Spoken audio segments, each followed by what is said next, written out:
And voters have to understand that it depends on them.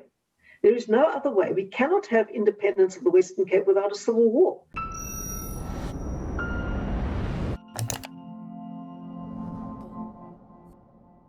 Former leader of the Democratic Alliance and one-time Premier of the Western Cape Province, Helen Zille, has written a new book called Stay Woke, Go Broke: Why South Africa Won't Survive America's Culture Wars and What You Can Do About It. In this extract from a longer conversation on my other channel, Solutions with David Ansara, we explore some of the themes of the book. Enjoy. And it seems that there is growing sentiment around Cape secession. I don't know if that's necessarily just highly visible on social media, for example, but it certainly seems to be an idea that wasn't around 10 years ago, but seems to be gaining momentum today. How do you think that could play out, if at all? Do you think that it is realistic that we could see some kind of secessionist movement emerging? And could a greater degree of federalism be an alternative, a more realistic alternative to that? Well, a greater degree of federalism would be fantastic. It would be ideal. It's what we've been pushing for a long time. And we'd love to have much more provincial autonomy. And certainly we did not nearly get a federal enough constitution. It was what was negotiable and realistic at the time and feasible at the time, without the whole thing blowing apart. And the key thing was to get a result at the time. So it was not nearly federal enough in my view and many other people's views. However, it's what we've got. Now, Cape independence is frankly not realistic politics. It can only happen if you can get a significant majority in Parliament and in the National Council of Provinces. So ironically, if you want independence or greater federalism, you have to start voting for the party that supports federalism and that can drive that from the national government, because that is the only way that we can get those changes that we need to support greater federalism. So that is one point. The second point is that, ironically, the huge success of the DA in the Western Cape is what is driving these demands for Western Cape independence. And it would be the most tragic irony if those demanding greater independence were ultimately to undermine the DA's chances of winning the Western Cape by driving splinter parties that were looking for unrealizable objectives, such as Western Cape independence. We believe that the whole of South Africa is worth fighting for.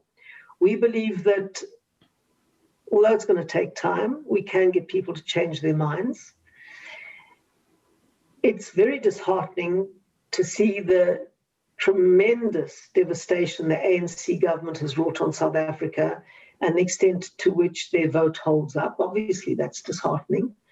And one of the tragic ironies is that the more poor people become totally dependent on handouts from the state, from food parcels to social grants, the less they tend to see that as a result of ANC failure in government to grow the economy and to get jobs, and the more they see it as the dependence on the state for which they therefore then have to vote. Enjoying this analysis? Click here to sign up for our 30-day free trial for more content from the CIA. And this is the tragic, vicious circle that we are trapped in. But this is a process, and we have to drive it as hard as we can and make the points as hard as we can, because there was never going to be any easy walk to a sustainable democracy in South Africa. And we decided to start with a democracy and aim towards economic inclusion and economic liberation. Many other countries did it the other way around. In the East, they did it the other way around. They got their economies growing first and then moved in the direction of more democracy, or many of them tended to. We'll see in China whether it also ends up in that way or not. We don't know. It's a very complex situation. But we started with a democracy, and we have to work through democratic levers to try and get a successful economy that's inclusive of all. That is our challenge. Helen, do you think that during your 2 terms as Premier, you pulled enough of the levers that were available to you within the provincial administration? Did you flex your muscles enough in terms of education, health, and some of those other shared competencies, as well as the exclusive competencies that are available to a Premier? Well, education. Looking back, Go ahead. Education, certainly. We were one of the first to ditch outcomes-based education when we came in. We've started things like collaboration schools that the unions have taken on. We've started a school evaluation system, a whole range of things that were not in the National Schools Act. We put in the Provincial Schools Act, and we've really done huge amounts to build quality in the Western Cape school system through measures exclusively in the province that don't exist nationally. And we've had to take the unions on and many others on in the process of trying to achieve that.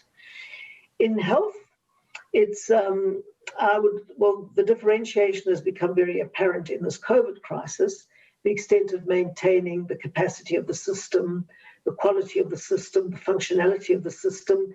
And often that's what you best do in provincial government. You keep the quality of the system going and you keep it capable of servicing people. So I think that differentiation has become very clear. In the policing area, well, I took on the national government a lot when I wanted to establish a commission of inquiry into various aspects of policing and those sorts of things. The trouble is, cooperative governance, which is at the heart of our constitution, requires a lot of functions and competencies that are exercised constitutionally by different spheres of government. And if you hit on the complete incompetence or lack of political will of national government, it is extraordinarily difficult. And you have to keep on plugging away. That's why we've got to win nationally, and we have to get far greater devolution of powers to provinces. And voters have to understand that it depends on them. There is no other way. We cannot have independence of the Western Cape without a civil war. I don't understand how it could possibly happen. And that is why the politics of the long haul, persuading people, pushing people, winning where we can, being competent in government where we are, is the only way we can realistically proceed. Yeah, and I think a big stumbling block is money, and the fact that National Treasury controls over 90% of financial allocations to the provinces means that your power as a leader of a province is circumscribed. Well, you don't have an independent tax base, and much of that money comes as conditional grants, not everything. But a lot comes, you just have to pay your staff. There's nothing that you can do about that. But, there is maneuvering room, and I think we use the maneuvering room to the greatest possible extent. But in a unitary system like we have with a few federal fig leaves, it's quite difficult. But the answer is to drive for greater autonomy and greater federalism, and not, I'm afraid, the unrealistic objective of complete independence, because that's not happening. We will never, ever get that through Parliament at the moment or through the NCOP without huge strife. And even if we did, how are you going to defend a border that stretches from the Eastern Cape to the Northern Cape? Thanks for watching. If you enjoyed this video, do head on over to my personal channel, Solutions with David Ansara, to discuss these problems in more detail and also to unpack potential solutions to these issues. Also, let us know your thoughts in the comment section below and give this video a like. And until next time, take care.